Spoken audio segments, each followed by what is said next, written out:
Good morning, it's Jeffrey Christian of CPM Group. It's about 10 o'clock here in New York on Tuesday the 17th of September.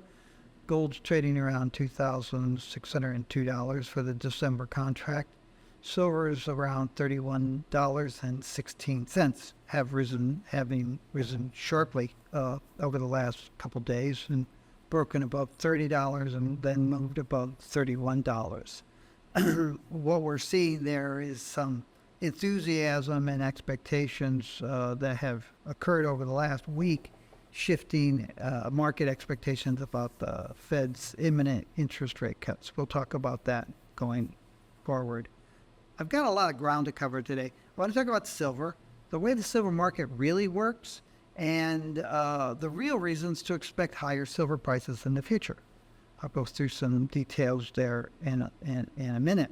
And then I do want to talk about the Fed and market expectations. We have an FOMC meeting that's today and tomorrow. There'll be a FOMC statement, and the expectation is that interest rates will be reduced given some of the data that we've seen in the last several trading days. The discussion now seems to be focused on how big of an interest rate cut we'll see. So I'll talk about that. I want to talk about the economics. I want to show you a couple charts, just sort of review some of the issues about the causes of inflation and disinflation, because I think a lot of people continue to have far too simplistic of a view. And then I'll have a final word on political discourse in the world. Silver prices, we haven't updated this since last Thursday. Last Thursday, the price was trading around $29. As I said, it broke above $30 late last week. It broke above $31, and it's trading above $31 right now. Not too surprising given what's going on in terms of financial market expectations. I want to talk longer term. And as I said, I want to talk about the way the silver market really works and what really drives silver prices higher. This is a price chart going back to 1950. And you can see that during the 50s, when the U.S. Treasury had 3 billion ounces of silver, that it was willing to sell at 85 cents an ounce. And then as the 50s wore on and it got into the 60s, the price increased to $1. And then $1.29, which were the prices for turning in silver certificates at $1 an ounce, and then $1.29, where it made sense, even though it was illegal, to melt down silver coins and dealloy it to get at the silver. But I wanted to put this chart in because it emphasizes that, yes, the silver price does spike higher at times, and these are monthly averages, so you don't see $50. You see the $37, $38 that silver reached on a monthly average basis in January of 1980. And you see the $45, $44 that you saw in the peak in April of 2011. You don't see $50 because that was an intraday high. But you can see here very clearly that the silver price does have the capacity to spike higher. But the price always comes back off sharply afterward. And it's very important to understand. There's a lot of bullishness about silver. So the CPM Group price expects silver prices to rise sharply as it is.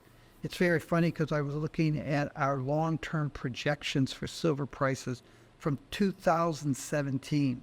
And in 2017, this was pre-COVID, pre-economic lockdown, we had expected more hostile economic conditions by 2023, 2024, and we had expected and we had projected, and it's in our published reports, that we thought the price of silver could average between $35 and $40 an ounce by 2024, this year. Well, COVID and the lockdown changed all of the economic dynamics, and we started saying, okay, our expectation of more hostile economic and political conditions have been rolled forward to 2024, 2025, 2026 from 23, 2024. So not a big change. And with that, our expectations for when gold and silver prices would spike also rolled forward. I point that out partly just so you understand, this is the nature of the silver market. It goes up during times of political and economic problems, and then it comes back off. And there are fundamental reasons in silver and supply demand, which we've talked about ad nauseum, why the price comes back off. The price could spike to $50, because the price could spike to prices higher than $50, but it can't be sustained due to the fundamentals. And that's a very important point to understand because it is going forward. Now, CPM Group's expectations are that the price of silver is going to rise sharply over the next year or two, 2024, the remainder of 2024, 2025, into 2026.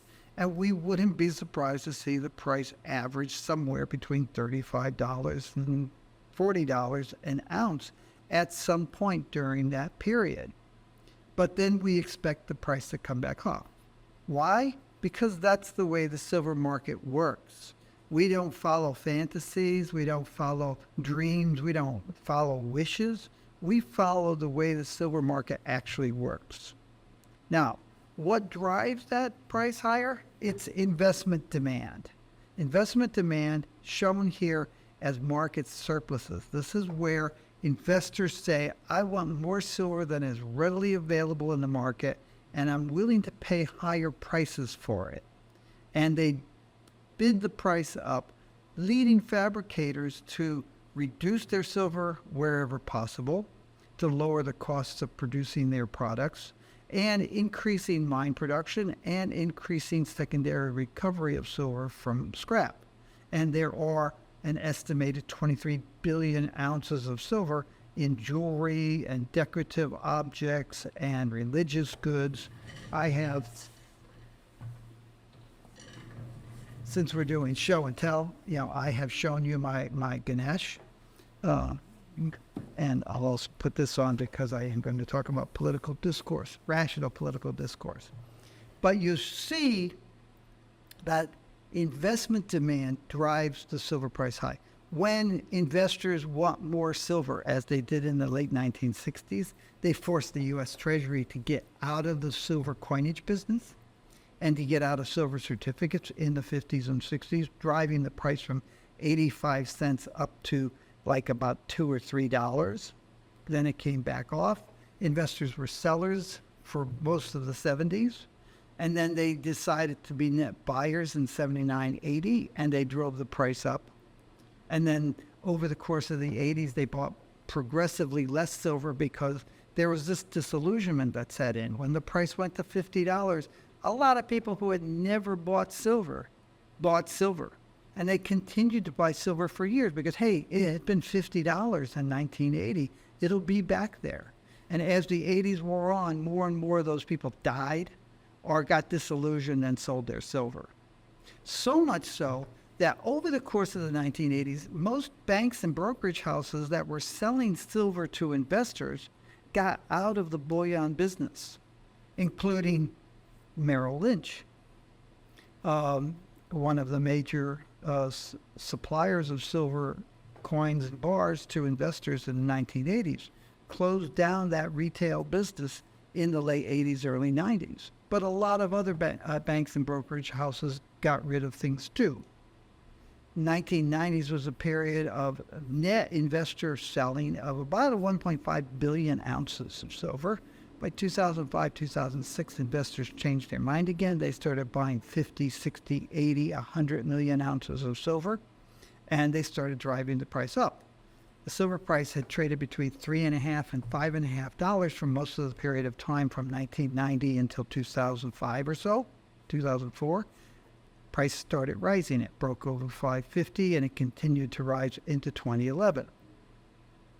After 2011, 2012, investors became disillusioned with silver. They started buying less silver and the price came down again. But they've been buying silver on a net basis. And even in 2023, they were still buying around 50 million ounces of silver. So first off, when you look at the silver price and you say, why would the price rise? It's because of investment demand. Now, fabrication demand factors into that. I mentioned it earlier. Fabricators will use more silver when the price is low, and when the price rises, they will try to curtail or reduce their per unit silver use or substitute away from it wherever possible. And you should expect that kind of thing to happen. CPM Group has just finishing this week a major review and update of our 10-year projections for silver supply, demand, and price. So we're putting the final touches on it.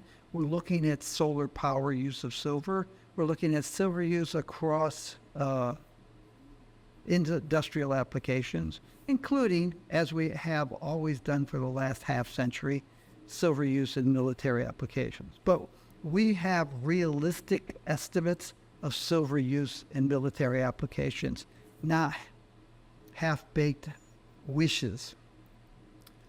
When you look at the silver price, it's investment demand that drives silver prices. We're bullish on silver because we think investment demand, which you can see bottomed out in our view in 2023 and is rising a little bit in 2024, we think it's going to rise and rise sharply again going forward over the next several years, and that will drive prices higher. Fabrication demand will help, but it's really investment demand. In addition to finishing up our long-term updates of 10-year silver supply, demand, and price data, and that's a report that we sell. It's relatively pricey, but it's worth every penny of it, especially if you don't want to lose money investing in silver based on half-baked ideas. We also are working on a special market commentary, which we hope to finish up in the next week or two. It's commissioned by Silver Corp, and the working title is The Real Reasons to Invest in Silver Now. And we're going to talk exactly about this. The real reason is investment demand. And behind that real reason of investment demand are the economic and political realities that we're all facing globally right now. Fabrication demand is in there. It's an important factor. But you're not going to drive the silver price higher based on fabrication demand or running out of metal or draining the COMEX or London inventories. Those things are fantasies. And if you want to know the wrong reasons and why they're wrong, just think of any one of those that you've been hearing for years, if not decades, and it hasn't come true, it hasn't happened, and it hasn't yielded unrealistically high silver prices on a sustained basis. You can believe it if you want, but you can't know that that's the way the silver market works, because the silver market doesn't work that way. So expect price spikes, expect the price to come back down. Why? Because that's the way the silver market works. There's an enormous amount of silver in the world, refined and yet to be mined. That's a fact. It's not an opinion. You can find people who want to believe other things, but they're believing stuff. They're not knowing it. The data's out there if you want to know it. If you don't want to believe it, you can ignore it. So let's turn to the Fed. This is the Fed Watch probabilities of a 50 basis point and a 25 basis point reduction in the federal funds rate tomorrow when the FOMC issues its statement. Now you can see 1 month ago, 75% of the weighting was that there'd be a 25 basis point cut, and 25% of the weighting, this is the financial market expectations, were for a 50 basis point cut. A week ago that shifted. Over the last week that shifted. A week ago, there was a 66%. 2/3 of the market thought 25 basis points. 34%, 1/3 of the market thought 50 basis points. In the past week, that has shifted, so that this morning, 33%, 1/3 of the market was looking at a 25 basis point cut tomorrow, and 67%, 2/3, were looking at a 50 basis point market. Why did that shift occur? Well, there were bad economic data that came out, weaker economic data, mixed economic data. But the key to remember is the financial markets play off their own wishes and expectations. They feed off of each other. It's only sometimes that they feed off of financial realities and the Fed's stated policies. So when you look at these expectations, take them for what they are. The financial markets have, the adage is that the stock market and the bond market have predicted 13 of the last 2 recessions. These are expectations. Our expectation is that the Fed's going to cut interest rates either 25 or 50 basis points tomorrow. Okay. It's just a realistic view of it. Now, a little bit turning into the economy. What causes inflation and disinflation? We've talked a lot about it. We've explained it before. This is the CPI. You can see spikes higher and then spikes come down. And then you had, after 1982, a long period of disinflation where we went from 14% inflation in 1980 to 10% inflation in 1981 to 8% in 1982. And then it got down to the point where it was basically below 5% and in a long-term decline.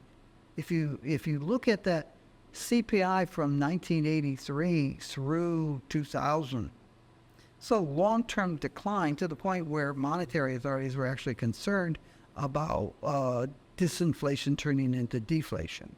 And by the way, there's still a lot of long-term concerns about deflationary economic developments going on. But what causes this inflation, like the spike higher in 2021? And what causes the disinflation, like the spike down to about 3%, 3.2% today? The reality is it's a combination of real economic activity, fiscal policies, spending and deficits, and monetary policy. Monetarists will tell you the only thing that matters is monetary policy. But that's a religious belief. That's a theory that's actually been disproven over and over again. The reality is that real economic activity, the supply and demand of goods and services, is very important to determining inflation and disinflation. In 2000, when the world was locked down, there was $3.7 billion deficit spending by the U.S. government alone. Governments around the world poured enormous amounts of money into the economy, and inflation fell to almost zero. Right? Why? Because people weren't buying stuff. In 2021, people came out of their homes and they started buying stuff. But the mechanics of delivering stuff, goods and services, had gotten rusty, and a lot of people had changed their way of thinking about what they wanted to do with their life during the lockdown.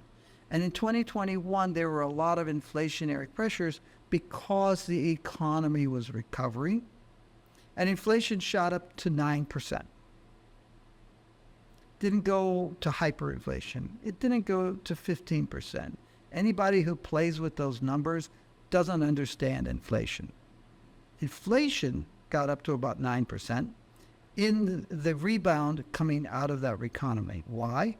Partly because people were spending money on goods and services in the real economy, and partly because they had a lot of money from that fiscal policies in 2020 into 2021.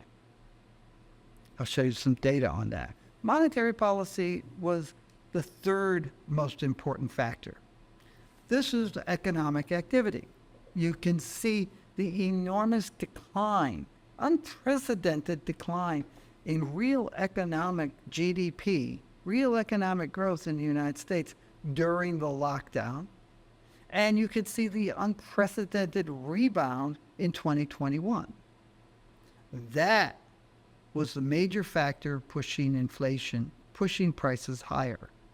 It wasn't monetary policy. Politicians who are responsible for fiscal spending love it when consumers and individuals blame the Fed for the problems that the politicians have created. And let's go into that. So this is real GDP. This is government spending. These are the actual total federal U.S.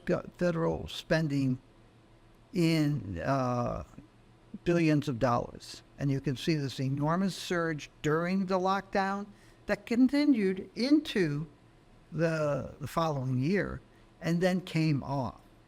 You can also look at it at percent changes. Enormous increase, unprecedented increase in government spending. This is the actual total spending. If you just look at the deficits, $3.7 trillion in 2000, $2.7 trillion in 2001.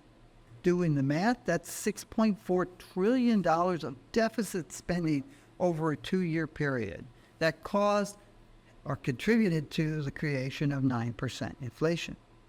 After we got out of the lockdown, after we got out of the rebound, you actually saw government spending fall and fall sharply. Now it's up, it's about where it was in the 4 years prior to the global lockdown. That is a factor causing inflation. Good to know that when you're thinking about what you want to do with your money. Finally, I want to put this up. This is a link to a 75-minute discussion, a really interesting dialogue. My friend Bill sent me this link, exposing some of my Jesuit background. Georgetown University's Initiative on Catholic Social Thought and Public Life had this dialogue. And it was people, experts, theologians, political people, pollsters from the left and the right, Republican-oriented and Democratic-oriented, and most of them were independent because that's what most people are, 51% in the United States now, getting together and having a very thoughtful pre-election dialogue. And I sent Bill this note. I said, this is great. There are so many people in the world and in the United States right now who shake with anger at the mere mention of an opinion different from their own. And then they write stupid shit in the comment section. I don't know why. It's very dangerous, and it's bad for their mental and physical health, to say nothing of the health of our society and our democracy. And this 75-minute discourse was fabulous because you could see people who disagreed politically still have a rational and intelligent discussion in which they agreed about the need for communications and for resetting the concept of a common humanity. That's what we need in this country. So we need to move away from the guys who shake with anger, the people who blame external factors for the problems that they've created in their own lives. We need to get away from that frustration and hatred and division.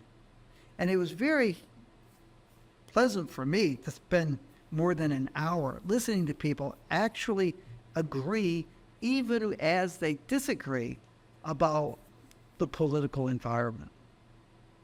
I first started writing about the loss of a willingness to engage in dialogue with people in 2000, about the time of the presidential campaign. And what I found was that if I started talking about, for example, the fact that deficits tend to rise, deficit spending tends to increase during Republican administrations and reduce during Democratic ones, people would shut me down. They didn't want to talk about that. If I talked about First Amendment rights, they'd shut me down. They didn't want to talk about it. In 2004, I watched people like, elderly people dressed well, tearing down bumper stickers and posters that criticized the Bush administration for being undemocratic, for bloating up the deficit. The deficit ultimately crossed $1 trillion under George W. Bush for the first time. You find people going out of their way not to have discussions. And that's not healthy. It's not healthy for those people, and it's not healthy for society. So I'll leave you with that thought. We do have our open question and answer session for our clients tomorrow at 11 o'clock Eastern Time. People can ask questions. We have probably about 10 questions that have already been sent in, which probably will fill up an hour. But, people can ask questions during the session too. We don't have any formal presentation in that. Thinking back about this political discourse, be good to yourself, be good to people around you. Think about what you can do to help society and the world move forward. Do good. And I'll talk to you on Friday.